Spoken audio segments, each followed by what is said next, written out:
Welcome everyone to today's master class on the high cost of housing in the Twin Cities. As in the past, if you want to make a comment or ask a question, all you have to do is hover over the bottom bar in your Zoom window and click where it says chat. That will bring up a chat box and you can just type in your comment or your question. If you want all of your fellow attendees to see it, just click the option that says all panelists and attendees, and your question or comment will be visible to everyone. There should be time for some Q&A at the end of the presentation, but if you have a question as we go along, we'll probably take a few questions in the course of the presentation, as well as having a few minutes at the end for questions and answers. So our presenter today is Jeff Johnson. Jeff is a member of the Hennepin County Board of Commissioners and twice has been the Republican Party's candidate for governor of Minnesota. He has been wrestling with housing issues for years in his capacity as a county commissioner. So Jeff, the floor is yours. Thank you. Thanks, John. I appreciate it. And thank you for all who are watching live and maybe be watching later. I'm excited to talk about this. It's a really important topic.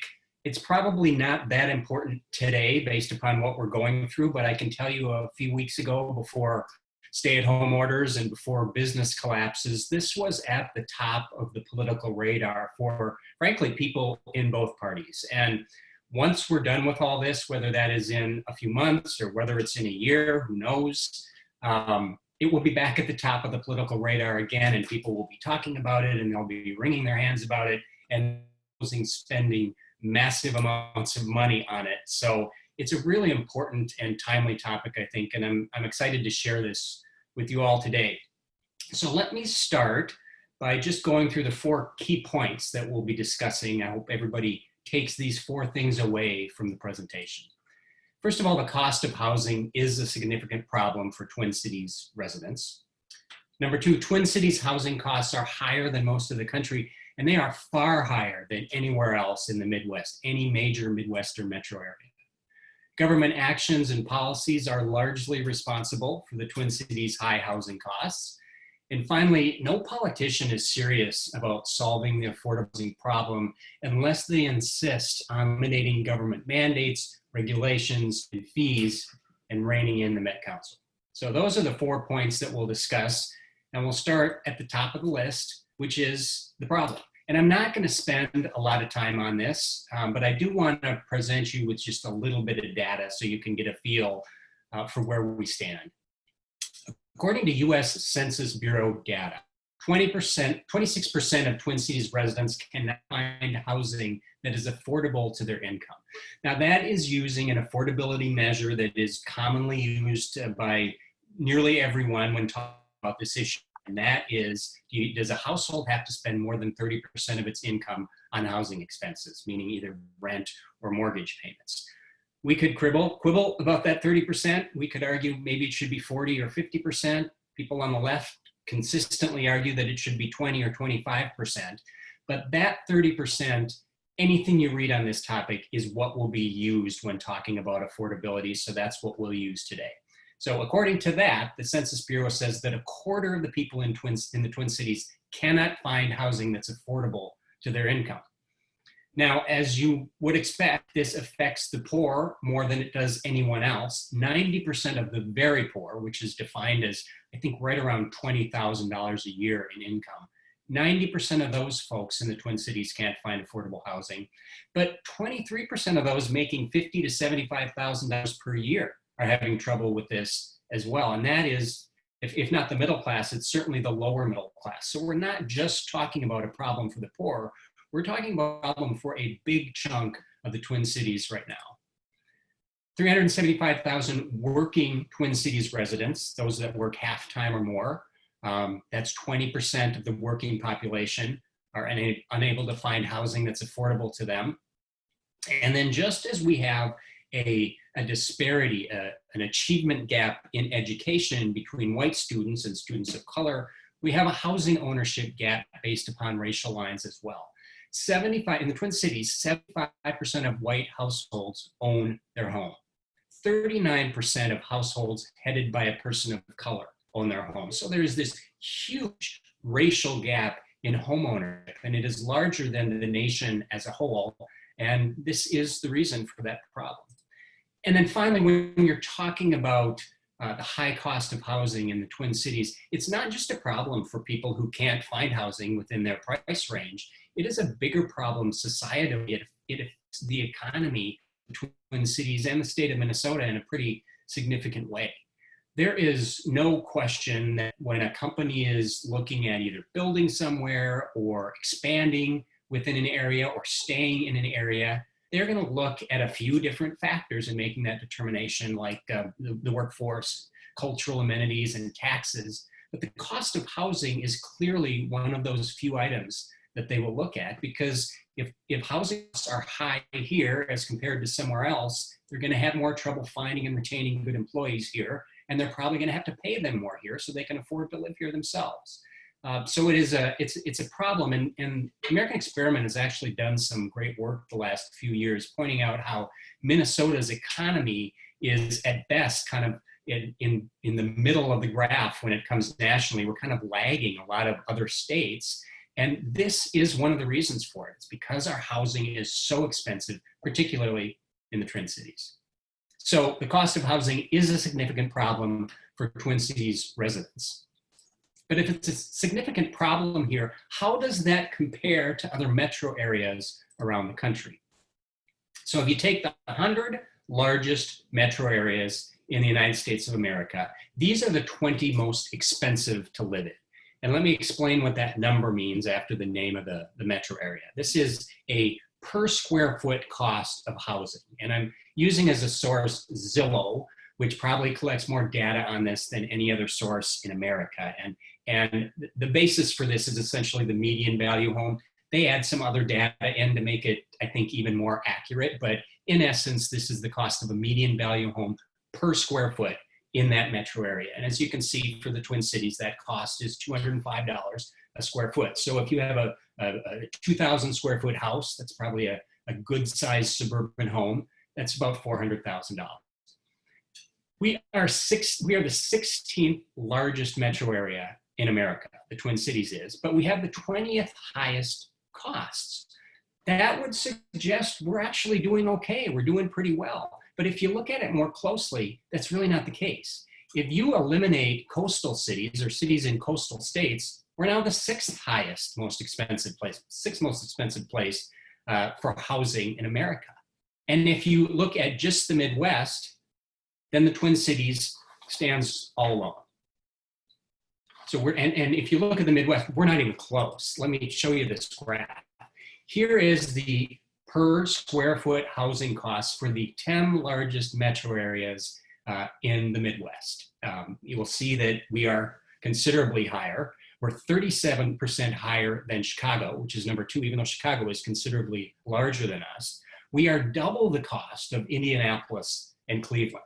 And if you look as a whole, if you average out all 10 of these, our housing costs in the Twin Cities are 56% higher than the average of the large metro areas in the Midwest. Hey, Jeff, can we just pause you for a moment? Because one of our viewers has a good question. She says, by housing, does that mean rental properties or owned properties or a combination of both? So with respect to this Zillow number, this is the median, essentially the median value home.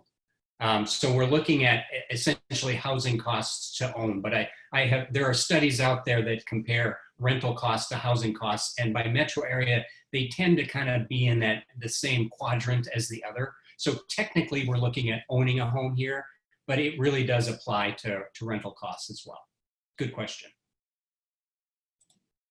So why are we so high? Why are we so high as compared to anywhere else in the Twin Cities? And I hear lots of reasons given for it. Most of them are wrong. One of the reasons I often hear as to why the Twin Cities housing costs are so high is they say people make more money here than other places in the Midwest. And I really have 2 answers to that. The first answer is, so what? Even if we do make more money here than they do in Detroit, for example, that doesn't mean we pay 56% more for a car, or 56% more for a loaf of bread, or frankly, 5 or 10% more in most cases. So even if we do make more, it doesn't explain why housing costs are so high as compared to other areas. But I think even more important than that, yes, we do make more, but nearly enough more to cover the higher cost of housing. Here's the per capita personal income for those same 10 largest metro areas in the Midwest. Overall, our per capita income is about 12% higher than the average of those 10 as a whole. But our housing costs are 56% higher.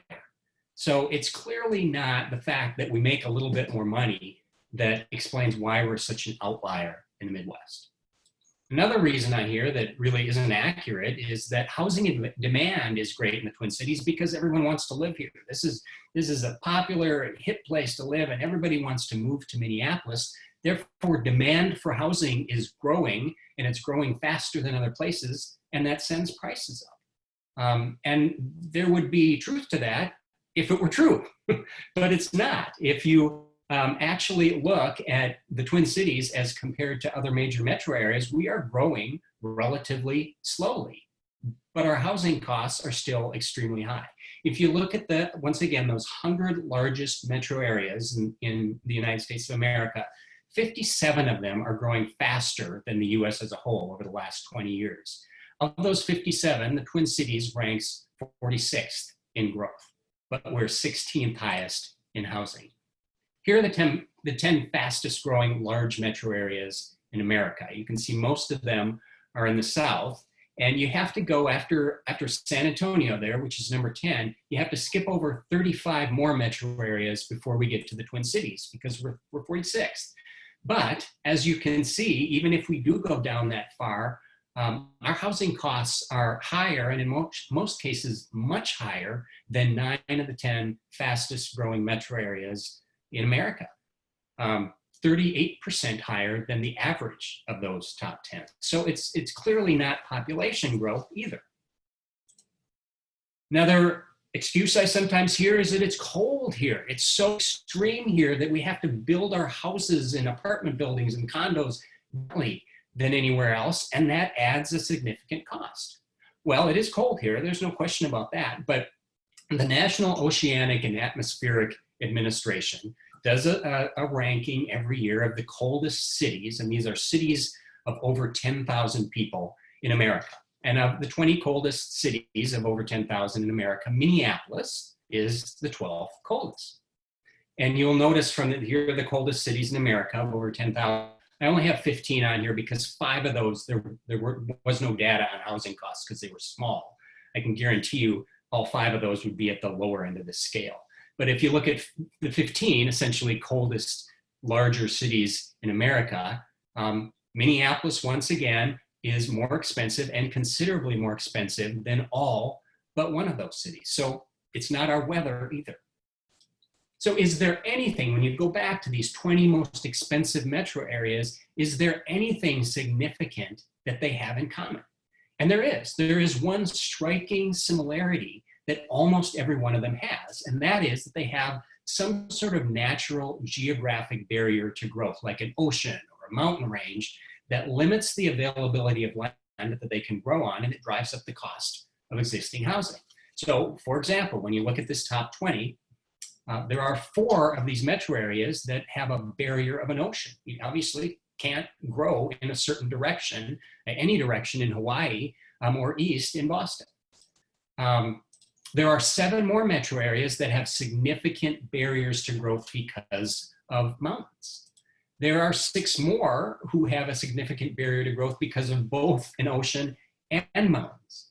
And then Spokane, Washington, while it doesn't have oceans or mountains, it is largely surrounded by national forests, and you can't build houses on national forests. So that leaves 2, Washington, D.C. and the Twin Cities. And while Washington, D.C. is not surrounded by mountains or an ocean, it is surrounded by hundreds of thousands of very highly paid federal workers and lobbyists and politicians and lawyers. It has been described in something I read recently as the richest place in America. So that is quite separate from the Twin Cities, and once again, the Twin Cities stands alone. So our second key point, Twin Cities housing costs are higher than most of the country, and they are far higher than anywhere else in the Midwest. So once again, it begs the same question, why? We've talked about some of the excuses that people give that aren't true, but what are the actual reasons? Is there a reason that we can identify as to why we are such an outlier, especially in the Midwest? So as I have read a ton on this topic over the years, there are lots of analysis, there's a lot of reports, a lot of articles, a lot of studies.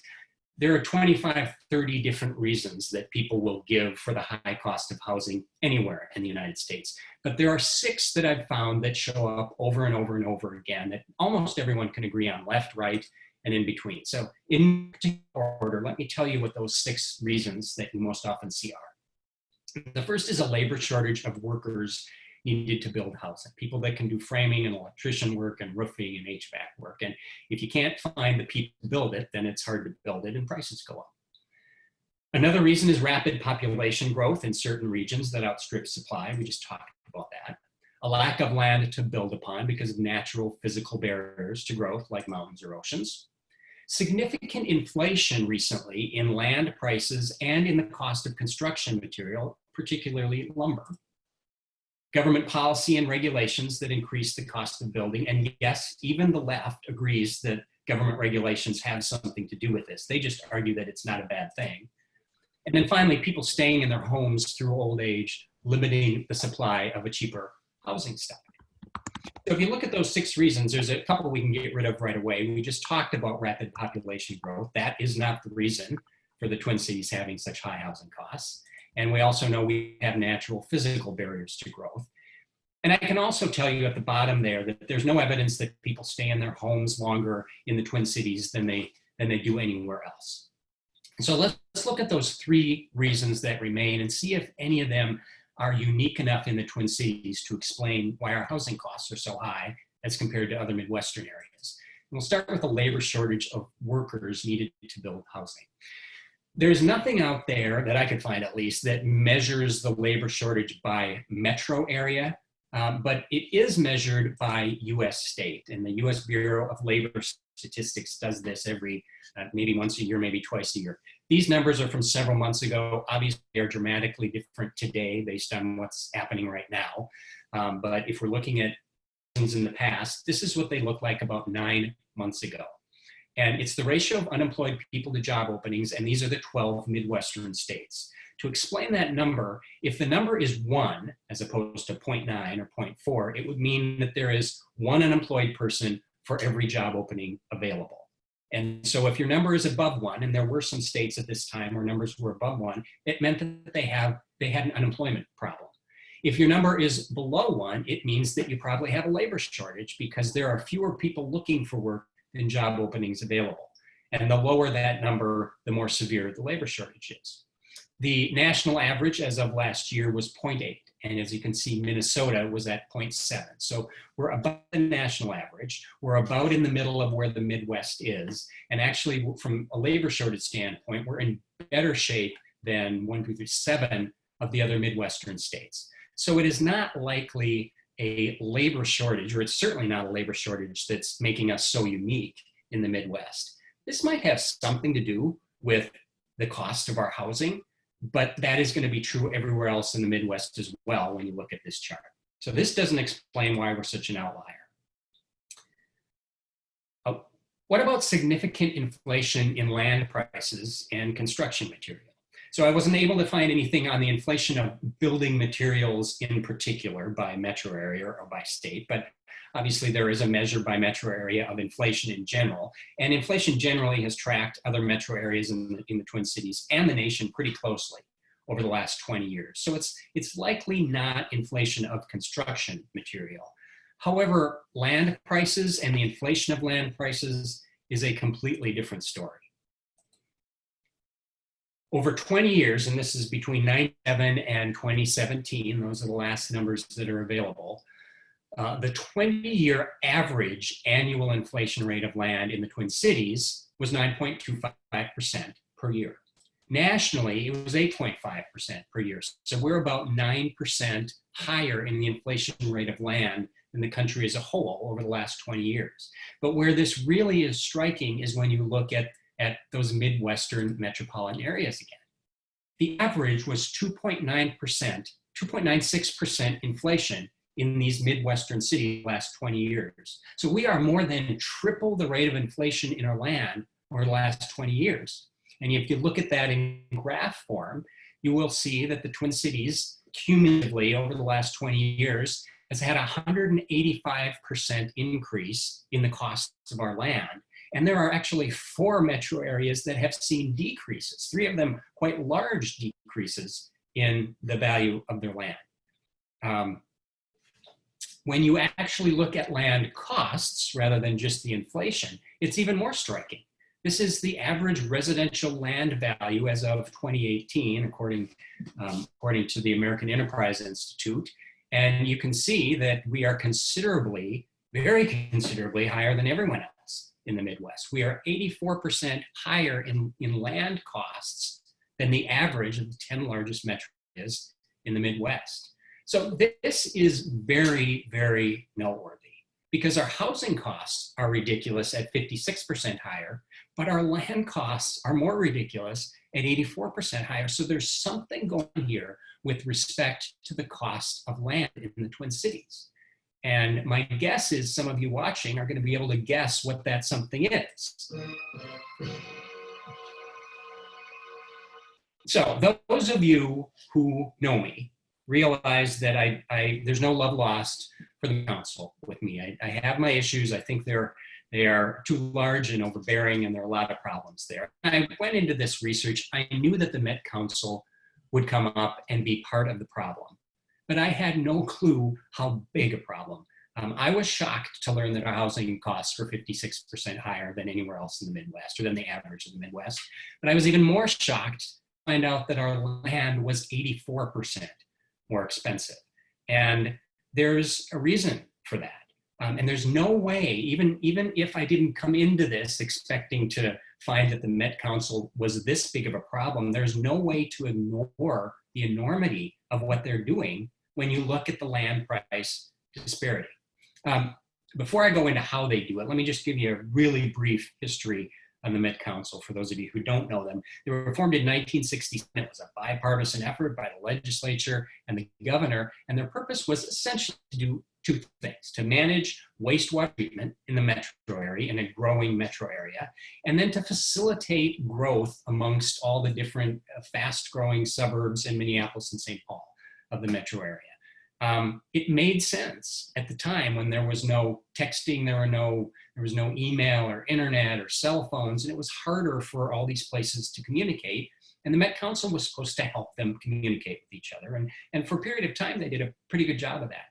That has changed over the years, and they've become huge and powerful, much too powerful, I would argue. Their budget right now, their operating budget is $1 billion a year.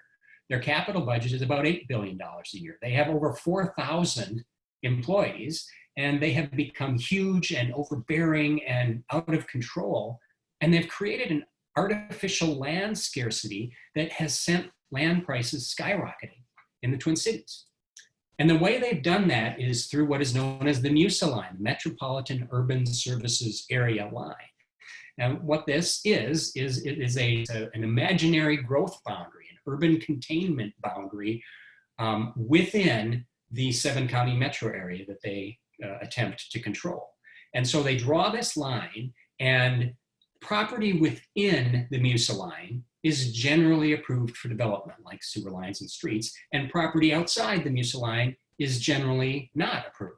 And while some urban planning enthusiasts might deny the basic laws of economics that would say if you're going to designate one area for development, the land in that area is probably going to be more expensive than areas where it's not designated for development.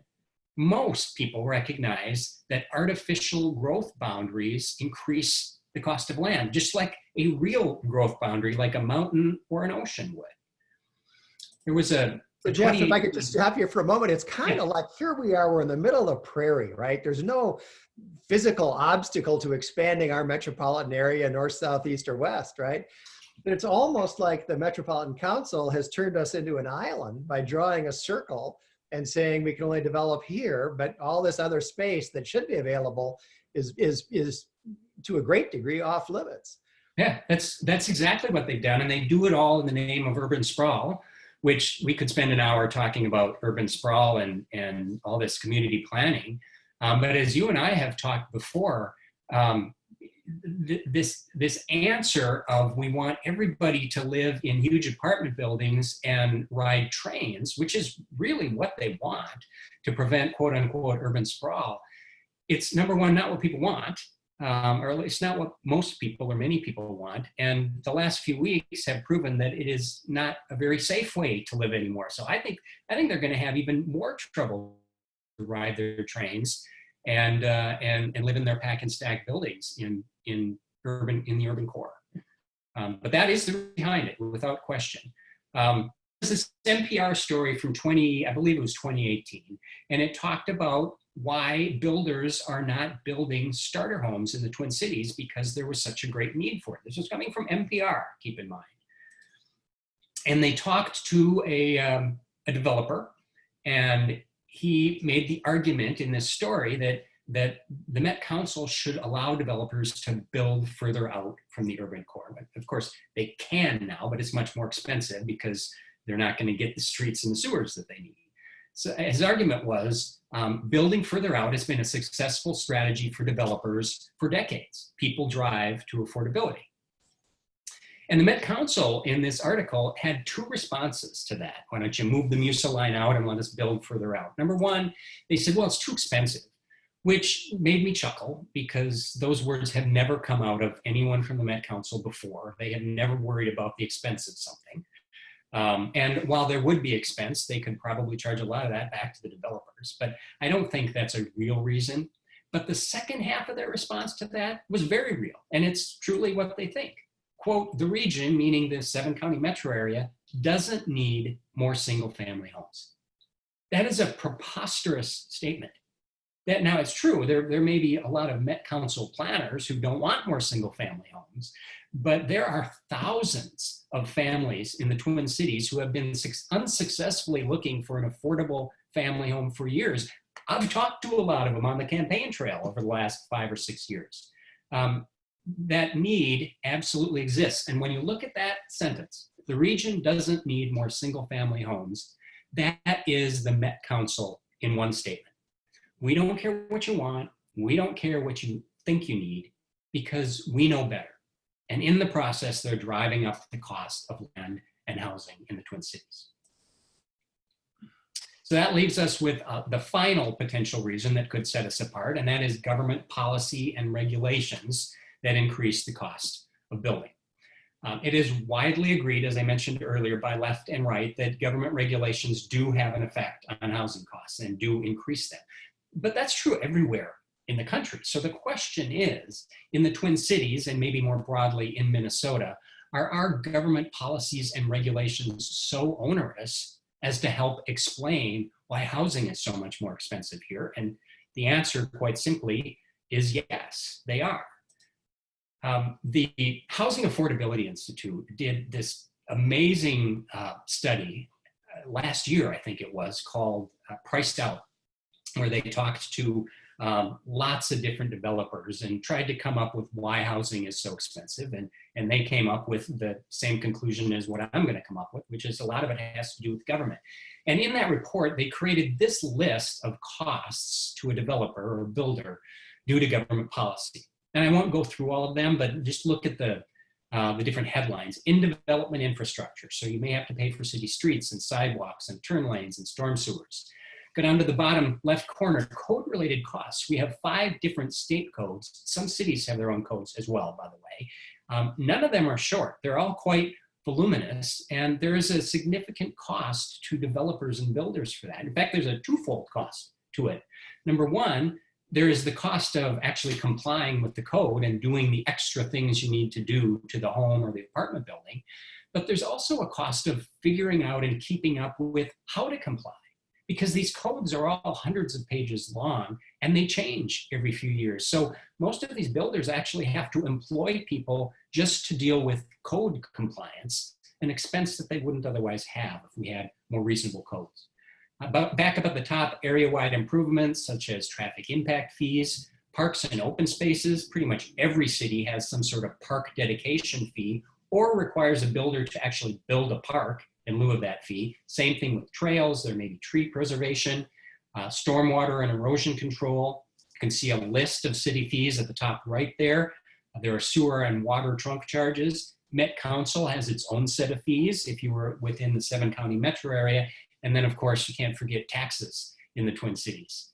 So the list is voluminous. And I wish I could take city fees, local fees, and compare them to other metro areas.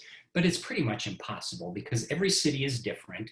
Figuring out what their fees are in some cases can be extremely difficult because some of them are hidden in places that you wouldn't ever be able to figure out. And there are hundreds, if not 1,000 cities in each of these metro areas. So no one's really comparison, and I'm sure everyone will.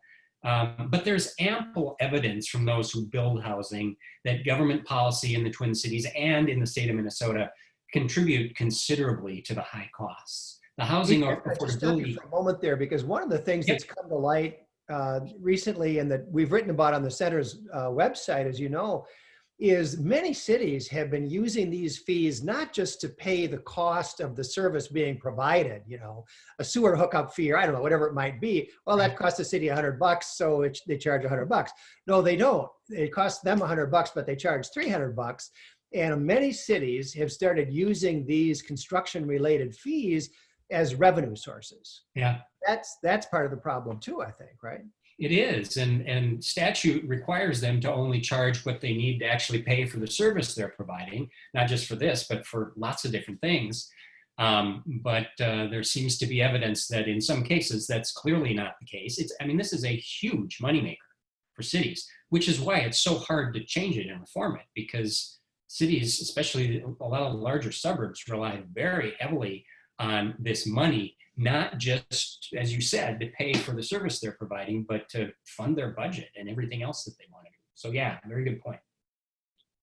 So while we can't quantify this and compare it, because every city is a little different, the Housing Affordability Institute in their report estimated that about 1/3 of a new home's price in the Twin Cities is attributable to government regulation and policies. And more specific, they had 2 different developers they talked to that build not just in the Twin Cities, but build homes around the country. And here's a comparison of the costs. So if you look at the first 3 columns in this chart, that's builder A. And the builder built the same house on a similar lot in Corcoran, in Lake Elmo, and in Hudson, Wisconsin. And you can see the price difference. In the Minnesota suburbs, the cost was between $372,000 and $376,000. In Hudson, it was $322,000. And then if you move to the right on the graph, there's a different builder that built the same house in Blaine, Lakeville, Victoria, and then a southwest suburb of Chicago. And those numbers are even more stark. You're looking at just over $400,000 for the 3 Minnesota Twin Cities suburban houses, but $331,000 for the one in Chicago. Same house, similar lot, same builder, but significantly more expensive to build in the Twin Cities than other Midwestern metropolitan areas. And the Housing Affordability Institute asserts that much of that is the result of government policy. To look at this a little further, Pioneer Press in 2017 did a really exhaustive story called Why Do Twin Cities Homes Cost So Much? It was very well done. They interviewed over 60 people who were close to this issue from very differing perspectives. And they concluded at the end of this article that, at least in large part, a high cost in the Twin Cities for housing was because of government action. And they gave 3 specific types. One was regulations, including energy-saving rules and safety codes that are tougher and costlier in surrounding states. And this is a quote from the story. These are not words I'm making up. Another is an increasing use of city fees that are tucked into the price of a new house and can add tens of thousands of dollars to each new home. And then the cost of metro area land is elevated by centralized planning, they use that term, larger mandated lot sizes, and a public resistance to development. So let's look at these three and see how they apply. The bottom one we kind of talked about, elevated by centralized planning, that is the Met Council. Also larger mandated lot sizes, that is a city decision.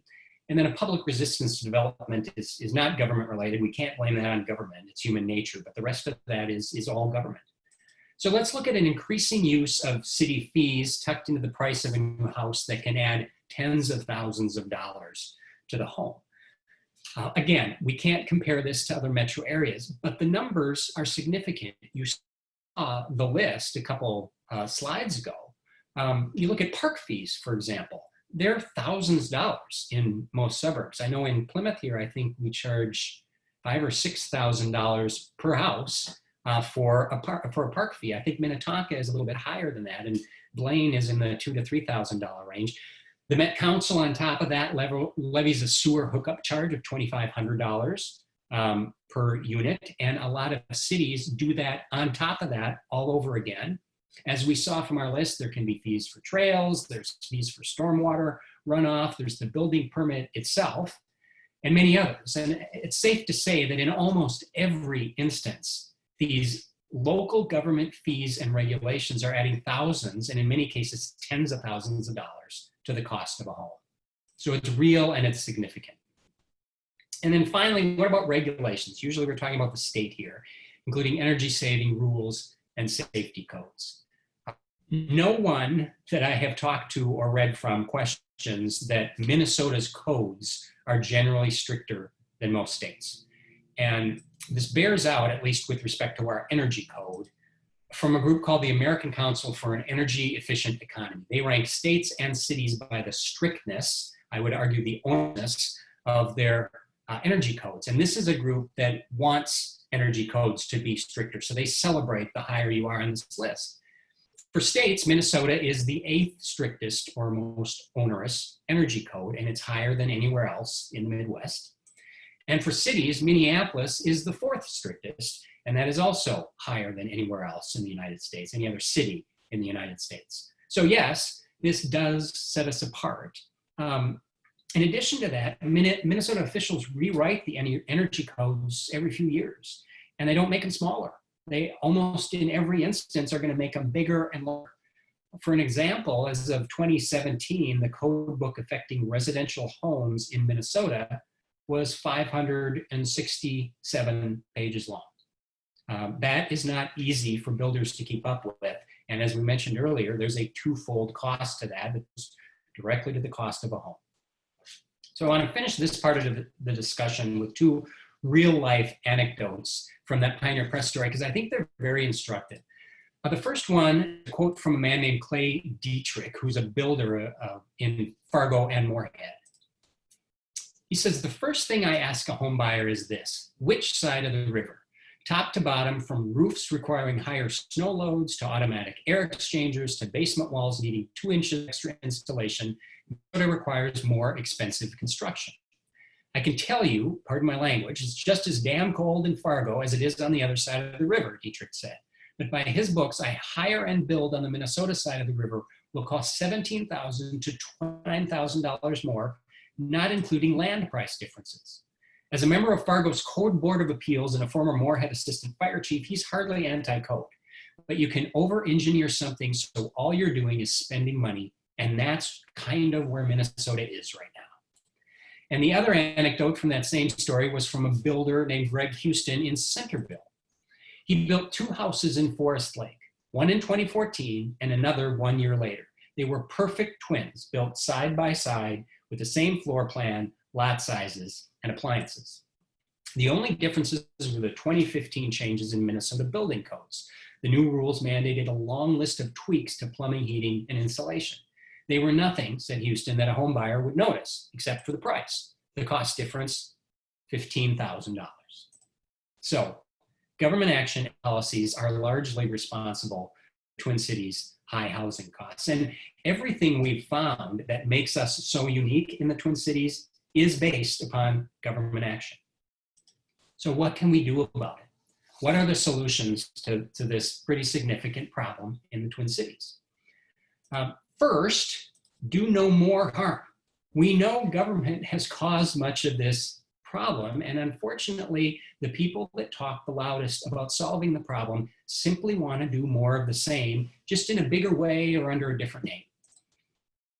So look at rent control, for example. That for decades, that was the answer to the affordable housing problem, at least for those who rented. And it spread across the country in the 60s and 70s, and everybody was doing it because they were convinced it was the right thing.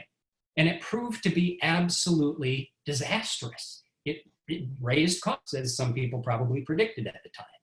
And because of that, most of the country in the last 30 years has abandoned rent control because it didn't work. Now, it's interesting to point out that two metro areas, two cities that still employ rent control are San Francisco and New York, and they are probably two of the most expensive places to rent in the world, let alone the United States. So there is a new rent control, since that's been abandoned, that we're seeing today, and it's called inclusionary zoning. And what inclusionary zoning essentially says for a city is that they require a percentage of any units built in a new housing project to be affordable, however you decide to define that, in exchange for the right to build it all. So if a builder wants to build an apartment building or some condos, and they are of a certain size, they have to agree that some of them are affordable units or they don't get the right to build. This isn't working either, even though it's relatively new, it's not working. But politicians are pushing it hard, and we're going to see more and more of this, I think, in the coming years. Minneapolis is a great example of that. A lot of the inner ring suburbs, and even some of the outer ring suburbs, are looking at inclusionary zoning requirements, but Minneapolis has actually done it. As of January 1st of this year, they now have a requirement that if you are building a housing project of any size, whether it's an apartment building or townhomes or something like that, 4%, 8%, or 20% of the units, depending upon the situation, have to be affordable. And it's already having a negative effect. Here's a couple quotes. This is from the Star Tribune. And this was after the new rule was passed, before it was instituted. Kelly Doran, he's one of the biggest builders in the Twin Cities. He's also a former DFL candidate for governor. He said that he has already stopped pursuing new projects in Minneapolis and is instead focusing on the suburbs and other states. I just know from a business standpoint that the numbers won't work. So why look? And then Steve Min, who's also a big developer in the Twin Cities and a former member of the Minneapolis City Council, says it's getting harder and harder to do, he said, of building in Minneapolis. If it's easier to do in other municipalities, then, we got to do work where we can make money. Inclusionary zoning is exactly opposite of what we're hoping to accomplish.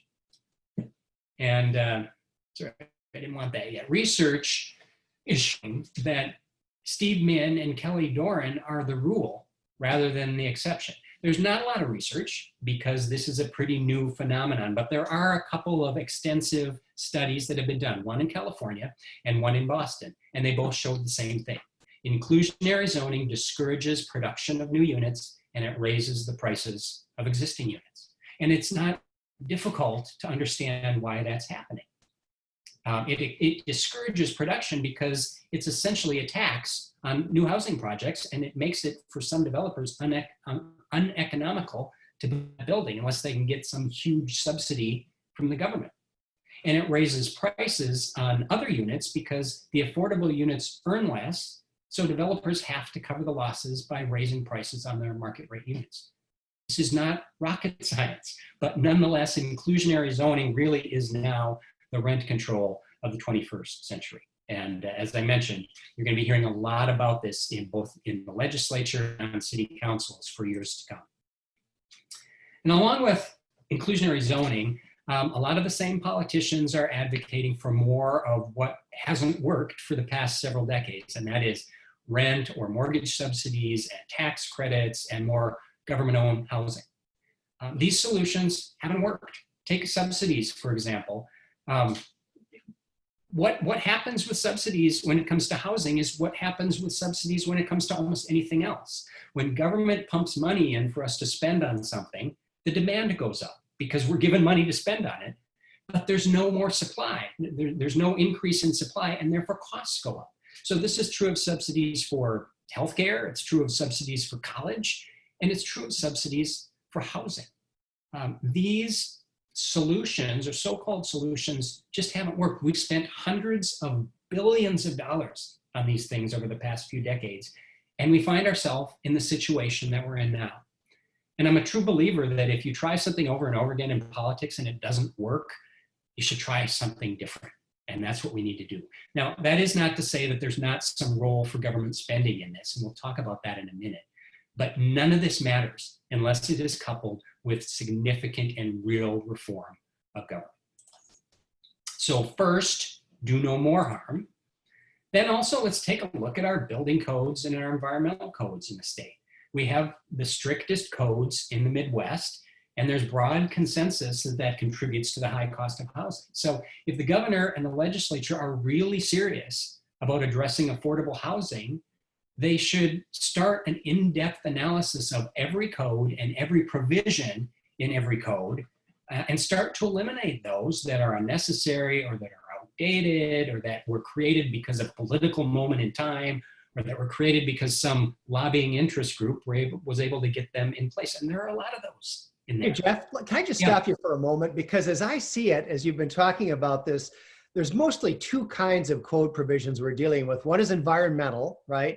And then the second is safety. And a lot of liberals will say, well, I want stringent safety regulation, by the government to protect me. Is there any empirical evidence that houses in Minnesota are any safer than houses in Iowa or houses in Wisconsin or South Dakota? I mean, I don't see newspaper headlines, Iowa house collapses, kills occupants. I mean, is there any evidence to think that we're really safer on account of all these expensive regulations? There is not. There's no evidence that I've ever seen, nor do you. I mean, you see a story once in a while of something terrible happening, but it happens everywhere, including in the Twin Cities sometimes, or in Minnesota sometimes.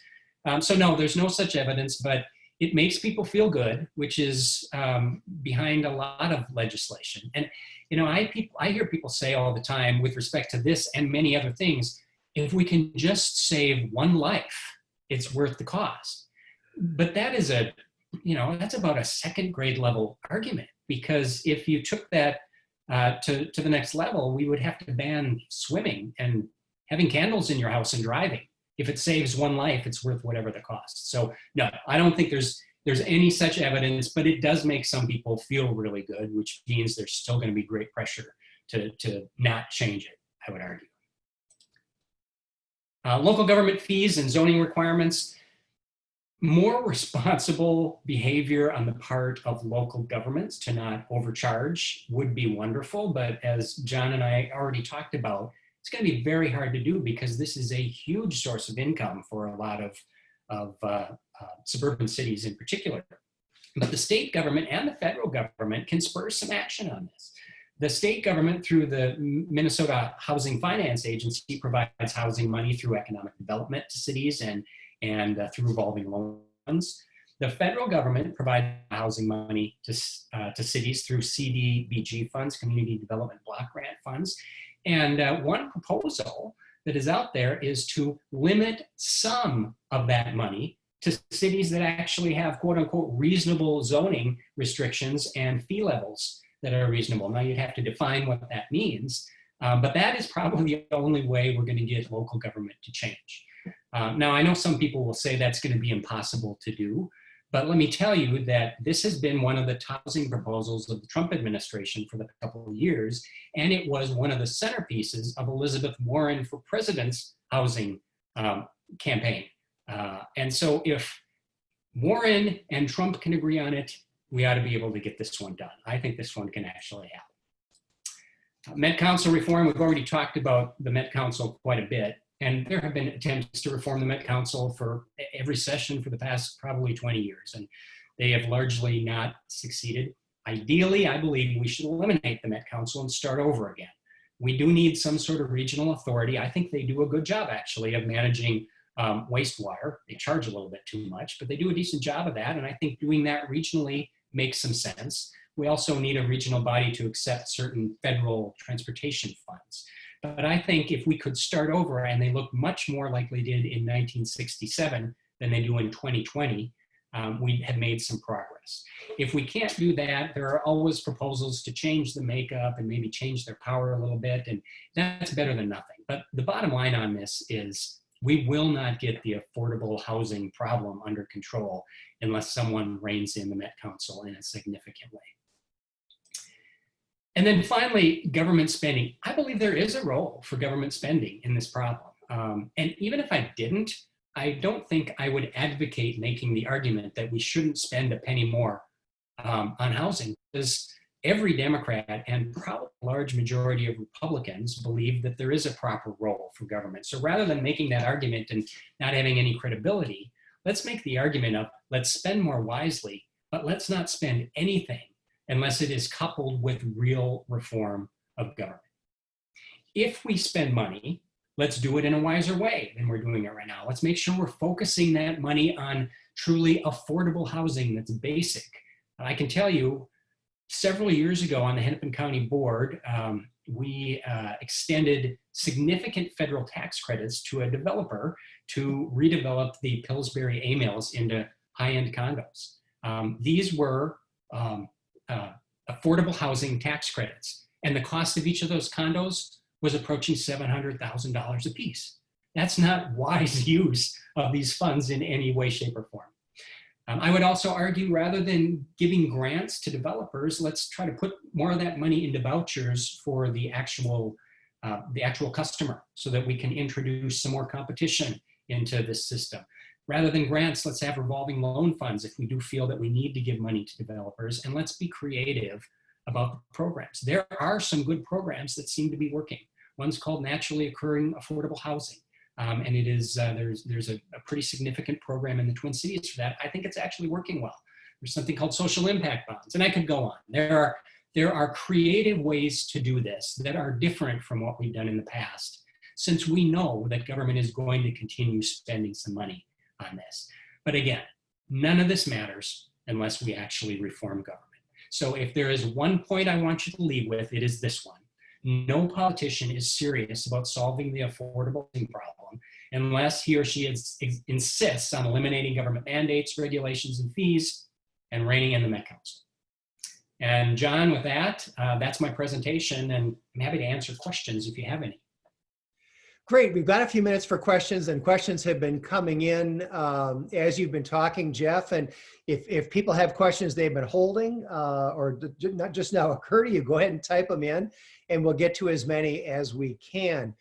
Here's a question from a viewer. Do you think TIF financing, that's tax increment financing, right? TIF financing helps or hurts costs overall? Obviously helps the recipient, but is the global effect helpful or not? What do you think about that, Jeff? It's not helpful. It doesn't help with costs. Yes, it does help. It may help. It does help in some cases getting something built without question.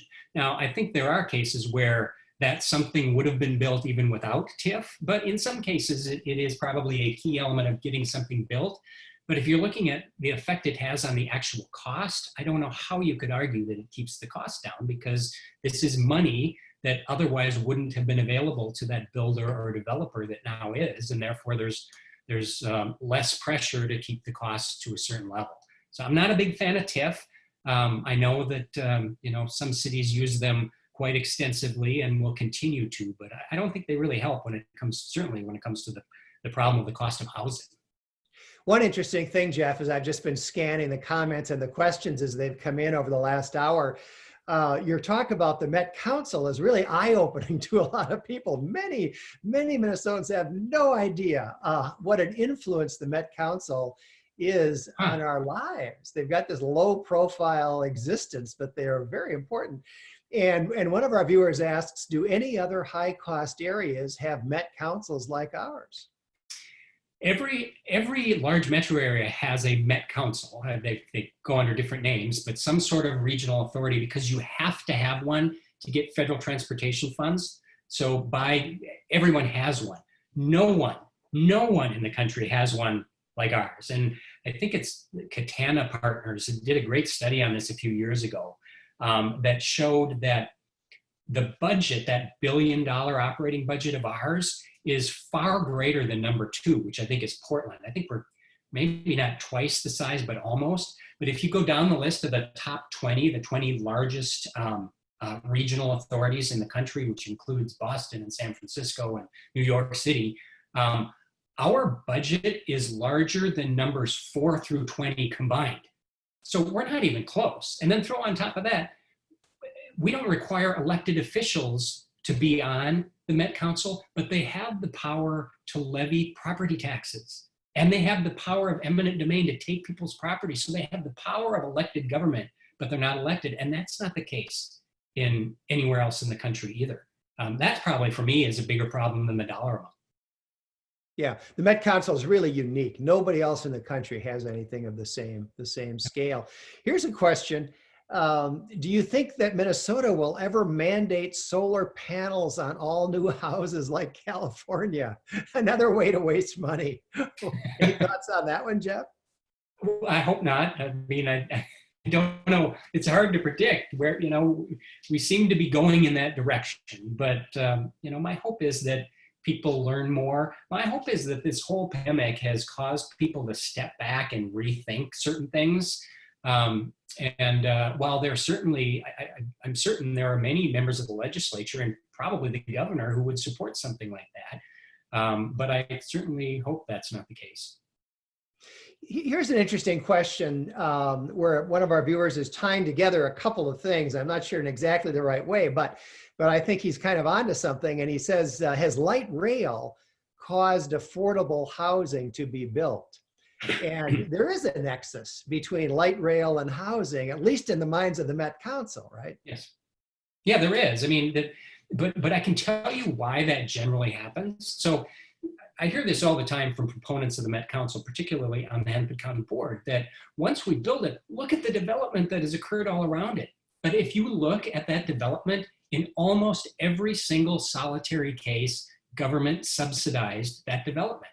We have something at the county, just as cities have and the state have, called transit-oriented development, where we subsidize development as long as they build it close to a light rail line. And so then, government pays to get that built and then can say, look, that was built because this train went in.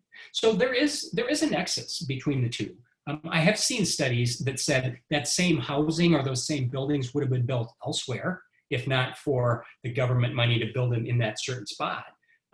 But nonetheless, in almost every case, that building is subsidized by the government to put it right there rather than somewhere else. And so as I noticed that one of our viewers mentioned the Met Council's 2040 plan, I forget exactly what they call it, but they do have this comprehensive vision for the Twin Cities, which is really built around light rail, built around the railroads. And they foresee this world in which all of our development, all of our population growth with high population density, so you don't have to drive a car, they don't want us driving cars, high population density with everything geared to stops on the light rail lines that they intend to build in the future. So this really is part of a kind of utopian vision that some of these planners have. Yeah, absolutely. Do we have 20 minutes to talk about this, John? Once I started, this is the life I live on the county board. Trains are a religion to people on the left. And they don't care what the numbers actually show. And the cost benefit is horrible. And now look at how people are going to feel after this pandemic about riding on a train. I think it's going to be even harder to get people to ride on trains, no matter what utopia the Met Council has in mind. But yes, it is absolutely a part of the plan. I mean, they take actions, we've taken actions as a county to actually make overcrowded roads smaller, to eliminate lanes and add paths because they're congested. And the real reason for that is we want people to drive. And so if we force them out of their cars, they're going to have to take a bus or a bike or a train. Right. Jeff, we're just about out of time, but I do want to respond or ask you to respond to a couple of questions about Greater Minnesota. Your presentation obviously is focused on the Twin Cities metro area, but several of our viewers have said, well, what about Greater Minnesota? Any comments, please? Thoughts on housing in Greater Minnesota? Is that same, different? What's driving the issue there? Yeah, it is. It's the same and different. We are worse off than most states when it comes statewide when it comes to the cost of housing. The difference is not nearly as significant once you get outside the Twin Cities, partly because there's no Met Council outside the Twin Cities, I think. And there's obviously less congestion in most places. But yes, it's a statewide problem. And, you know, as I have traveled the state over the last few years, every business owner, small business owner in greater Minnesota, every city council member or mayor that I talk to lists labor shortage and housing costs, and maybe sometimes childcare as one of the key problems that they have in their community. So yes, it is a problem everywhere in the state, and it can take things like what cities are charging for fees and what the state code looks like, and that applies everywhere in the state of Minnesota. The difference really is the Met Council in the Twin Cities. Well, we need to wrap it up. We try to keep these to an hour. So we're going to wrap this one up. Just let me say very quickly, thank you, Jeff. Terrific presentation. Jeff is an adjunct fellow now at Center of the American Experiment, and we're going to be seeing more of his work in the months and years to come, I trust. This presentation wraps up this initial series of 5 master classes in public policy. They've been very successful, and we thank all of you for tuning in, and we hope you've enjoyed them. The response has been really, really positive. And we're not going to have one next week, or maybe for a couple of weeks at least, but I think we're going to continue doing virtual sessions like this as a great way to get a more complex, thorough policy discussion in front of a good number of people. And then we keep the video, we archive the video. Many people are watching it after the fact, and we'll have in a very conspicuous place on our website, a place where you can go and watch these videos for, you know, for some time to come. And I think one of the things that we'll be doing going forward is talking to some of our friends around the country and around the world, not just our own staff, but others as well, to explore their interest in doing this kind of a webinar for our audience here in Minnesota. So thank you all for participating. It's been a lot of fun. Thank you, Jeff. And we will be doing something more along these lines before long. Thanks and goodbye.